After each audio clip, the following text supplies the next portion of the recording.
Imagine tentar construir uma barreira física no lugar mais hostil e imperdoável da superfície da Terra. Um lugar onde o oxigênio é tão rarefeito que as hélices de um helicóptero mal conseguem encontrar ar para sustentar o voo. Um deserto vertical onde o concreto congela e estala antes mesmo de ter a chance de secar. Parece uma loucura logística completa, um verdadeiro suicídio de engenharia. Mas, exatamente neste segundo, no chamado teto do mundo, está acontecendo a maior, mais perigosa e mais cara movimentação de terra e aço do século XXI. A Índia não está apenas reformando estradas. Eles estão engajados em uma missão titânica para efetivamente fechar a porta de uma fronteira de 3.488 quilômetros no céu. Estamos falando de uma linha de frente que atravessa glaciares, picos de 6.000 metros e vales onde a luz do sol mal toca o chão. Isso desafia a lógica militar convencional. Por que gastar bilhões para cercar um deserto de gelo onde nada cresce? Parece ficção científica distópica, mas essa é a nova e brutal realidade da fronteira mais perigosa do planeta. E o motivo real dessa construção frenética não é apenas território, é algo muito mais assustador que envolve o controle dos recursos vitais de quase metade da humanidade. Para entender a insanidade desse projeto, você precisa primeiro sentir o peso do risco envolvido. Não estamos falando de disputas fronteiriças comuns. Estamos falando de duas superpotências nucleares, frente a frente. De um lado, o dragão chinês, do outro, o elefante indiano. Juntos, eles somam quase 3 bilhões de pessoas. Mas o campo de batalha aqui não é uma planície aberta ou uma selva tropical. É o Himalaia. Aqui, a geografia é o primeiro assassino. As temperaturas despencam rotineiramente para 40 BRL. Se você tocar no gatilho de metal do seu rifle sem luvas térmicas especiais, sua pele rasga instantaneamente, colada ao aço gelado.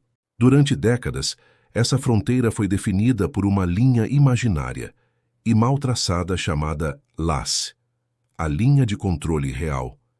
Ninguém sabia exatamente onde terminava a Índia e começava a China. Era uma zona cinzenta, um labirinto de gelo e rocha, onde patrulhas se cruzavam e apenas trocavam olhares. Mas a China mudou radicalmente o jogo com uma estratégia que analistas chamam de salami slicing, ou a tática de fatiar o salame. Eles avançam poucos metros por vez. Constroem uma pequena cabana, depois uma estrada, depois um bunker e, finalmente, uma vila inteira.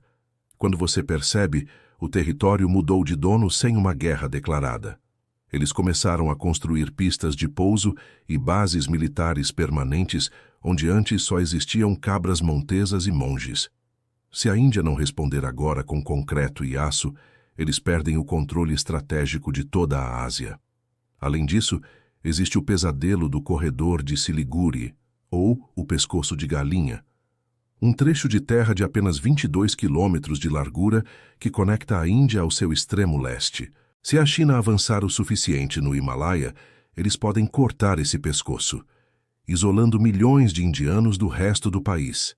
O custo do fracasso aqui não é financeiro, é a integridade territorial e a soberania de uma nação inteira.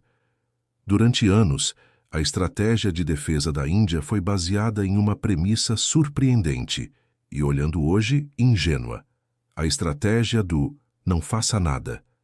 A lógica dos generais era: se não construirmos estradas ou pontes do nosso lado, o exército chinês, caso invada, não poderá avançar rapidamente para dentro da Índia. Eles usavam a própria geografia brutal e a falta de infraestrutura como um escudo natural. Eles apostaram que a montanha os protegeria. Eles também apostaram pesado na diplomacia. Assinaram acordos históricos em 1996 e 2005, proibindo o uso de armas de fogo e explosivos a menos de 2 quilômetros da fronteira. Parecia a solução civilizada para o século XXI, até que deixou de ser. Em junho de 2020, no congelado Vale de Galvan, a diplomacia morreu de forma violenta. Respeitando o acordo de não usar armas de fogo, soldados das duas maiores potências da Ásia entraram em combate corporal. Eles lutaram com pedras, barras de ferro e porretes de madeira enrolados em arame farpado. Numa cena medieval em pleno ano 2020. O resultado foi trágico. 20 soldados indianos mortos, muitos caíram nos rios gelados e morreram de hipotermia, e um número não revelado, mas significativo, de baixas chinesas. Naquele momento, a Índia acordou para a realidade. A falsa solução do isolamento e dos acordos de cavalheiros havia colapsado. Eles perceberam que deixar a fronteira selvagem e inacessível não parava a China. Pelo contrário, a falta de estradas impedia a Índia de reforçar suas posições, tornando-os alvos fáceis. Eles precisavam de uma nova estratégia. Eles precisavam domar a montanha. Entra em cena o projeto de infraestrutura defensiva mais ambicioso da história militar moderna. Esqueça cercas de arame simples. Estamos falando de uma muralha tecnológica composta por túneis, pontes de classe militar e rodovias que desafiam a gravidade. O plano indiano envolve 3 pilares monstruosos de engenharia. O primeiro pilar é a conectividade total em qualquer clima. A Índia está perfurando o Himalaia como se fosse um queijo suíço. O destaque é o túnel Atal e o futuro túnel Zojila. Antes, durante o inverno rigoroso, regiões inteiras como Ladakh ficavam isoladas do resto do mundo por 6 meses devido à neve. Agora, com esses túneis a mais de 3.000 metros de altitude, o exército pode mover suprimentos 24 horas por dia, 365 dias por ano. O segundo pilar é a vigilância panóptica. Não basta ter estradas, é preciso ver. Eles estão instalando uma rede de sensores sísmicos no solo para detectar passos de tropas, câmeras térmicas de longo alcance que veem através de nevascas e uma frota de drones capazes de operar na estratosfera, onde o ar é fino demais para aviões comuns. E o terceiro pilar é o conceito de Vibrant Villages. A Índia está transformando vilarejos fantasmas na fronteira em fortalezas civis, incentivando a população a morar lá com subsídios, internet de alta velocidade e energia, criando uma linha de defesa humana. Para explicar a complexidade técnica disso, usemos uma analogia. Construir essa infraestrutura no Himalaia é como tentar realizar uma cirurgia cardíaca delicada enquanto você corre uma maratona e respira por um canudo. O maior símbolo dessa nova era é a estrada Darbuk-Shiok-Daulat-Beg Odi, um nome complicado para uma das obras mais audaciosas da engenharia. Essa estrada de 255 quilômetros corre paralela à fronteira chinesa e leva à pista de pouso mais alta do mundo, a impressionantes 5.065 metros. Isso permite que a Índia ejete aviões de carga C-130J Super Hércules e mova tanques T-90, bestas de 46 toneladas projetadas para planícies russas, para lugares onde até pouco tempo apenas iogues conseguiam meditar. É uma projeção de força bruta em um ecossistema onde a biologia diz que humanos não deveriam estar. Mas a China não é o único inimigo nessa equação. A própria montanha revida, e ela luta sujo. Os engenheiros da BRO, Border Roads Organization, a organização responsável por essas obras, enfrentam desafios que a física comum não explica. Nessa altitude, devido à falta de oxigênio na combustão, caminhões e escavadeiras perdem até 40% da eficiência do motor. O maquinário engasga. O óleo diesel vira uma gelatina. Frequentemente, os operadores precisam acender fogueiras debaixo dos tanques de combustível dos caminhões apenas para descongelar o diesel e conseguir dar a partida. Imagine o perigo disso. Para os trabalhadores humanos é um inferno biológico. O risco de edema pulmonar e cerebral de grande altitude é constante. Eles trabalham em turnos curtos e rotativos porque o cérebro começa a falhar, a coordenação motora desaparece e alucinações são comuns devido à hipóxia. E o custo financeiro? É astronômico, quase inimaginável. Transportar um simples saco de cimento ou uma viga de aço para essas altitudes custa 10 a 15 vezes mais do que custaria na planície. Cada quilômetro dessa cerca custa milhões de dólares.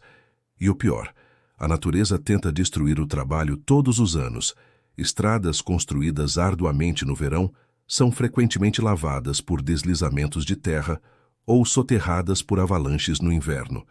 É uma guerra infinita de manutenção, um trabalho de Sísifo moderno. Mas a Índia não para. Eles continuam explodindo a rocha, despejando o concreto e estendendo o asfalto. Por quê? Porque o que está em jogo não é apenas terra estéril. Aqui está a virada que pouca gente discute. O verdadeiro motivo oculto por trás dessa corrida armamentista no gelo. A cerca, as estradas e as bases militares não são apenas para parar soldados ou tanques.